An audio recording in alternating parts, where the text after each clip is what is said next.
Hello and welcome to News Laundry. My name is Tanishka Sodhi, and today we have with us Mohammad Thaवर, a journalist in Mumbai and an author. His first book, In Plain Sight, was published 2 months ago. Mohammad has been reporting in Mumbai over the past 10 years, and he is currently with the Indian Express covering crime.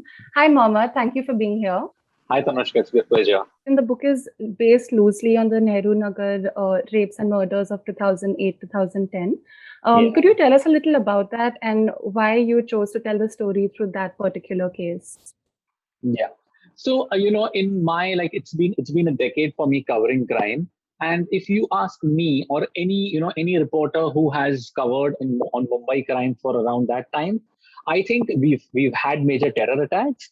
But in terms of a crime, a particular crime, I think that the Nehru Nagar case would stand out because, it was, we would be covering that, reporting that on a daily basis, going there on an everyday basis, and, seeing how the horrible state of the area per se, how the police investigation was floundering, how the media was reporting. So in a sense, it was I found it was a perfect microcosm to explore, several issues that I wanted to write about. You hear these things that, like I keep saying that you'll never hear in a read in a book of crime fiction, things like that, because if it didn't really happen, you will not believe that it could happen. Journalistic writing is very is bereft of the use of a lot of adjectives and daily reportage. You're not unless you're writing a kind of a news feature kind of a thing. Right.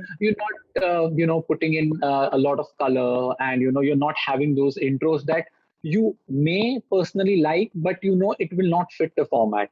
So to also have the liberty to kind of write what you want to write what excites you, and write it in a way that you always wanted to, without having any having to look over your shoulders whether the person is saying, oh no, this will not go. So I think that period of writing for those 3 to 4 years without having to double check with anyone, I think that was very exciting, and it was really what interested me, because I did follow your coverage around that time of Sachin Wazi. I know you reported on it too. After that, has there been a somewhat change in the way that the police speaks to the media, or has it been a little more difficult to get information from them, or are they trying to rebuild their relationship with the media as well, as something we've also seen in the book that you wrote? So yeah, in some cases, like there are times when when there are any anti-police stories, there are incidents when when you approach the cops, they'll tell you, don't do this story now. We are our image is already taken a beating, and this story will further malign our reputation. I mean, of course, one goes ahead with it, but but there is this sense of again, I'm going back to the early 2000s when the encounter specialists had landed in trouble.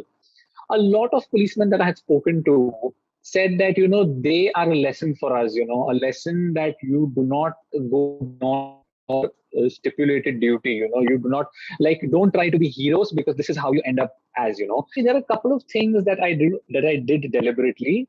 So for example, again, when it came to this book, apart from it just being a crime thriller, I also wanted to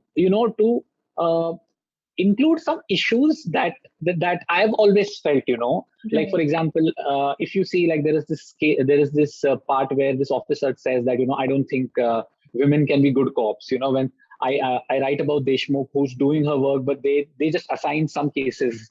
And those are, that is based on conversations I've had with cops.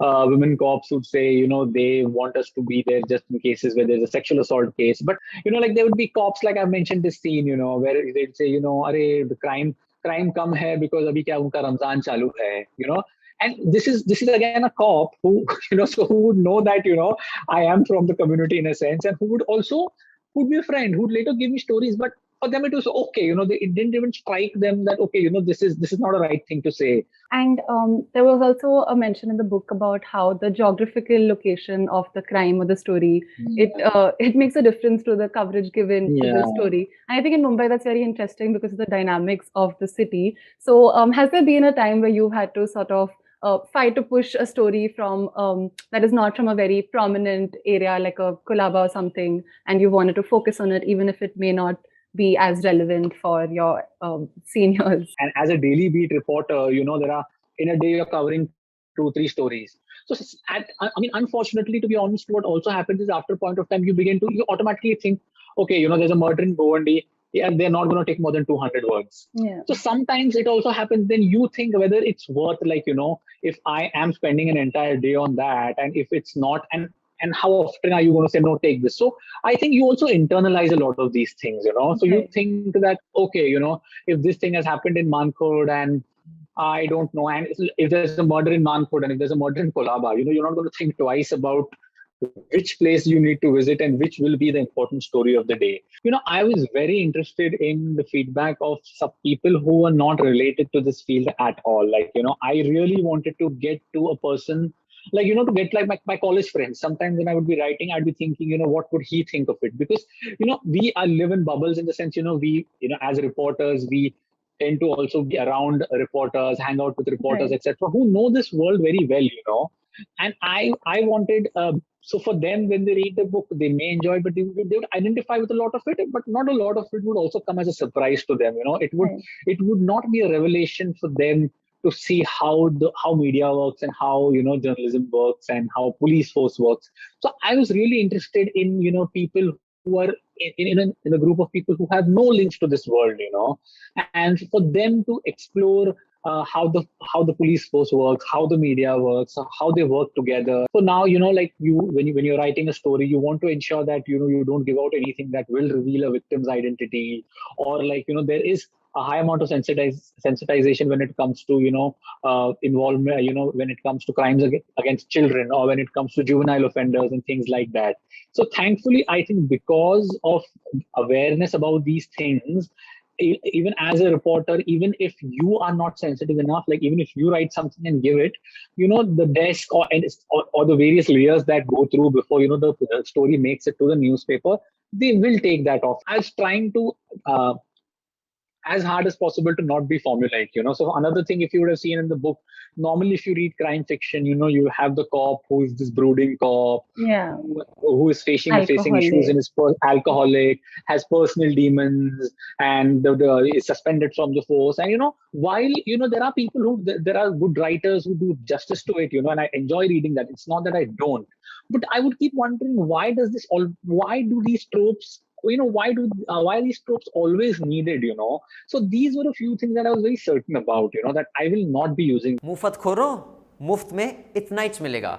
To watch the full unedited interview, you have to subscribe to News Laundry and pay to keep news free. Because when the public pays, the public is served. We depend on you and not on advertisers. So go to www.newslaundry.com/subscription and subscribe and get all our unedited interviews, our special video shows, comics, and everything that's behind the paywall. Remember, to subscribe to News Laundry, you pay just about 10 rupees a day. That's less than, a cigarette, and smoking is injurious to health. So subscribe and watch the full interview.